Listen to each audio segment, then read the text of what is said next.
A national firearms register would make people safer. It would mean that if one state or territory has deemed that a person shouldn't have access to ammunition or firearms, then they couldn't access it in another state or territory.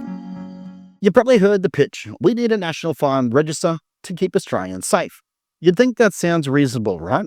More oversight, more control, less crime. But here is the catch. At the exact same time, the government is building a mega register for legal guns. However, the police and the media are showing us a rising tide of illegal, untraceable firearms being printed at home. The register will only ever track legal guns. That's the key point you need to realise here. The register will only ever track legal guns. The illegal guns, well, they're being made in the kitchen tables, in garages, and even in storage units. If you're a licensed shooter, a farmer, or somebody who treats firearm ownership seriously, this video is for you. They're not solving crime. They're reshaping it of who actually gets looked at. On December 6, 2023, the National Cabinet agreed Australia would implement a national firearms register. The government launched the program in July of 2024 and budgeted serious money to build a central system linking state and territory firearm records. The objective, well, they say it's to give police near real-time visibility of firearm ownership across the country so they can respond faster to keep communities safer. But meanwhile, in Canberra, talks about a life cycle views, the law enforcement capability, and something else is happening on the ground.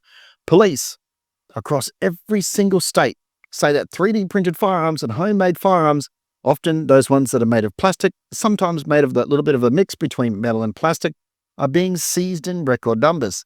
They are also calling them lethal, often unserialized and often almost impossible to trace under a standard register. The seizures have been reported all over the country: Perth, Melbourne, Sydney, Brisbane, Canberra, and so on and so forth. And the numbers, well, they're growing. So the headlines sell the register as a solution. But is it? Or is it a solution that the problem that doesn't match the kind of crime that is actually changing? A firearm register can only do one thing very well: track legally manufactured and legally traded firearms. Hey, I just want to jump in here real quick to let you know that I do have channel memberships, Patreon, and merch as well. If you like what I'm doing here on the channel, I get a lot of people saying you're doing really, really well, but it'd be awesome to get that support as well. So check out, become a member, become a Patreon, or check out my merch. That will allow me to continue to make more videos at a faster rate. Obviously, at this point in time, I can only put out one video every now and again because I got to focus on work, but I would love to make more videos, but I need your support. So make sure you check out those options on how you can support me to make more videos. But here is the reality. Nobody is selling registers, like to emphasize. Criminals don't need to follow legal channels to get guns anymore. You don't even have to import parts from overseas or even jump over old mate's fence, break in and steal his firearms. You can download. Yes, that's right. You can download files on the internet, find a local metal shop, or even press print on a consumer-grade 3D printer, something that you can easily order off Amazon. And you end up, well, with a working firearm that has no serial number, no manufacturer, and no paperwork, and in many cases, no obvious trace. And these, well, they're called ghost guns. Seizures of these homemade weapons are increasing, and law enforcement itself warns that this trend will likely continue. So when politicians say, we'll just register, this is funny. So when politicians say, we'll just register all guns, ask the following questions. Which guns? What are you on about? What guns? What guns are you talking about? The lawful ones or the ones that are printed? The fundamental trick here is they create a policy that sounds like it attacks the problem, gun crime, but in practice expands controls over people who already comply. Legal shooters. That's how policy becomes performative, and it looks tough on crime, but actually tightens oversight on lawful citizens. So if you're a licensed shooter, hunter, farmer, target shooter like myself, or a licensed collector, here is actually what you really need to do. You already live under some of the most strictest gun laws in the world. Your firearms are registered, you've been background checked, you pass police inspections, and you keep your gun secure. You pay your fees and you follow the rules because you really do care about safety and you care about everything to do with your firearms. And yet politicians and bureaucrats keep proposing new layers: a centralized register, mandatory health checks, staggered audits, and huge storage audits. The promise is to make everybody safer.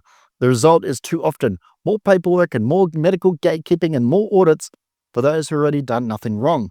Meanwhile, the people who are actually breaking the laws, people building weapons in secret, say outside the scope of those measures, well, that honestly is an insult. And let's be clear, I'm not saying nothing should change. Where gaps exist that generally reduce harm, fix them. But don't pretend a system that only tracks legal ownership will stop an epidemic of homemade illegal weapons. Don't let politicians use a tool that punishes you more than it stops the criminals. First, let's talk about the National Firearms Register and what they're proposing. Well, they're saying it's going to consolidate data and will let police know instantly to check whether a particular firearm is stolen and who it is registered to, if it has been legally transferred as well, and whether the owner has relevant prohibitions. This could potentially speed up investigations and reduce cross-jurisdictional confusion that existed in paperwork of the state registers right now. That is the pitch. And that's what they're aiming for. Second, the limits. It only works when there's something to register. If a weapon has no serial, there's nothing to match, no vendor to query or no prior purchase record. The register adds no new traceability to a gun that has never had one, and it cannot link printed plastic pistol to an identity that was never attached. That's the blind spot. Third, the adaptability problem. 3D printing is evolving fast. Files and blueprints and manufacturing methods are circulating on the web.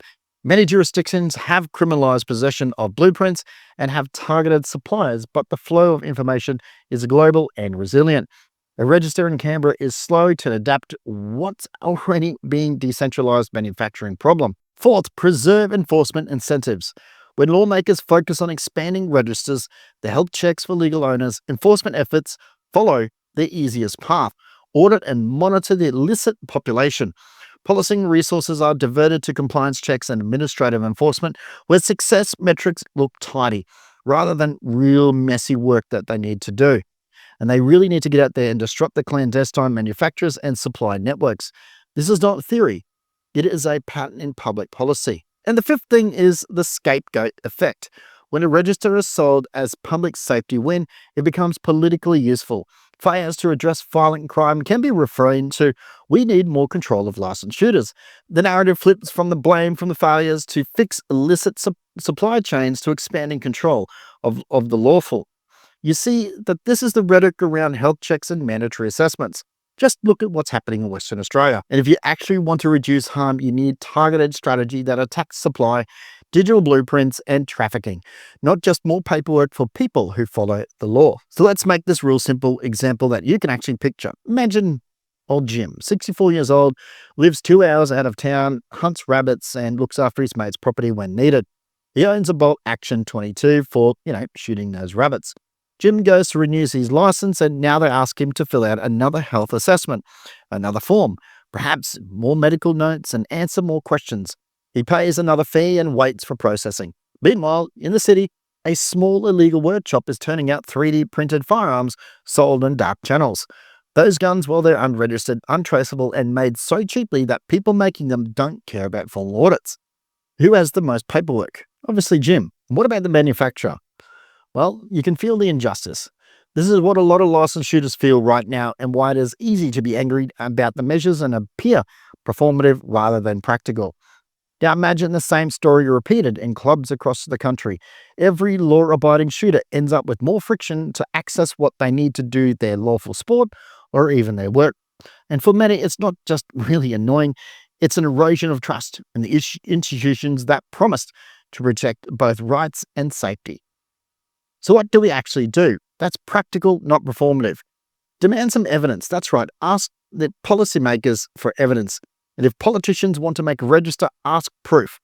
Will it reduce illegal manufacture and trafficking?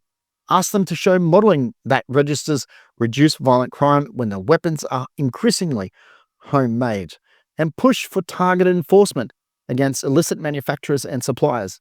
Allocate funding to resources to police units that can trace digital supply chains, disrupt local manufacturing rings, and prosecute that activity. The news is clear. Raids across Australia are uncovering production hubs. That's where the effort should go, not just audits of lawful people. Also, another thing is educate. Don't criminalize everyone. Public awareness campaigns should really be focusing on the real risks of illicit manufacture and trafficking. Also, support programs that encourage safe storage and community reporting. Practical measures that reduce diversion from legitimate owners. And honestly, hold the media and politicians to account when a headline blames licensed shooters, and ask hard questions.